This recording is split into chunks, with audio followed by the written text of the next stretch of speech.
پاکستان کی کہانی 14 اگست 1947 جب ایک تاریخ نے تاریخ رقم کی۔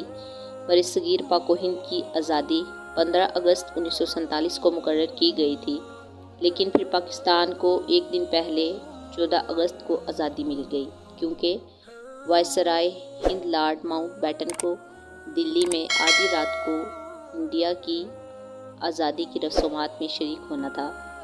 اقتدار کی منتقلی کراچی کی ایک تقریب میں 14 اگست کو ہو گئی تھی، لیکن پاکستان کے ریڈیو اسٹیشن رات کے 11:30 بجے تک یہ اعلان کرتے رہے کہ یہ آل انڈیا ریڈیو ہے، جبکہ پوری قوم بے چینی سے خصوصی ٹرانسمیشن کا انتظار کر رہی تھی۔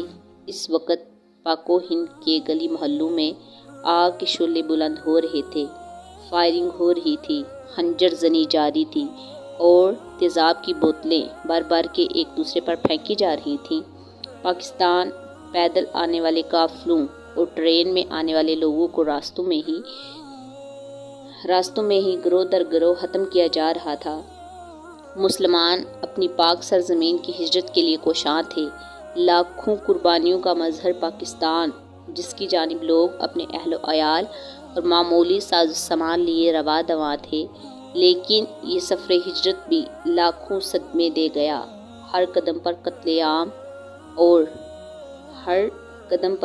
قتل عام کا ڈر اور رش میں نہ جانے کتنے نوجوانوں نے اپنے بوڑھے ماں باپ کھو دیے، کتنے ہی ماں باپ کے لختے جگر ان کے سامنے بچھڑ گئے اور کتنی ہی بہنوں کو عصمت زنی کا نشانہ بنایا گیا۔ آج بھی یہ داستانیں زندہ ہیں۔ بہت سے ایسے لوگ بھی ہیں جنہوں نے اس آزادی کی ہجرت میں بچوں کو پایا اور پھر اپنی اولاد کی طرح ان کی پرورش کی۔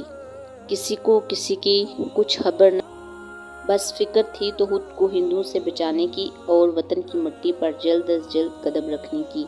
ایسے سنگین حالات میں ریڈیو کے علاوہ کوئی اور ذریعہ نہ تھا جس سے پاکستان کے قیام اور آزادی کا باقاعدہ اعلان کیا جا سکتا۔ اس وقت پاکستان کے تین ریڈیو اسٹیشن تھے: کراچی، لاہور اور پشاور۔ 14 اگست کی رات ٹھیک 11 بجے لاہور ریڈیو اسٹیشن نے آخری مرتبہ اپنی ٹرانسمیشن میں اعلان کیا کہ یہ آل انڈیا ریڈیو ہے۔ 50 منٹ بعد جب 12 بجنے میں 10 منٹ باقی رہ گئے تو پاکستان کی دھن ہوا میں لہرانے لگی۔ اس دھن کو سنتے ہی تمام لوگ اپنے اپنے ریڈیو اسٹیشن کے گرد جمع ہو گئے اور پھر ریڈیو سے آواز آئی کہ یہ ریڈیو پاکستان ہے۔ یہ وہ لمحہ تھا جس کا سب کو صدیوں سے انتظار تھا۔ یہ وہ لمحہ تھا جب سب نے اپنے کانوں سے پہلی بار پاکستان کی ایک آزاد مملکت ہونے کا اعلان سنا تھا۔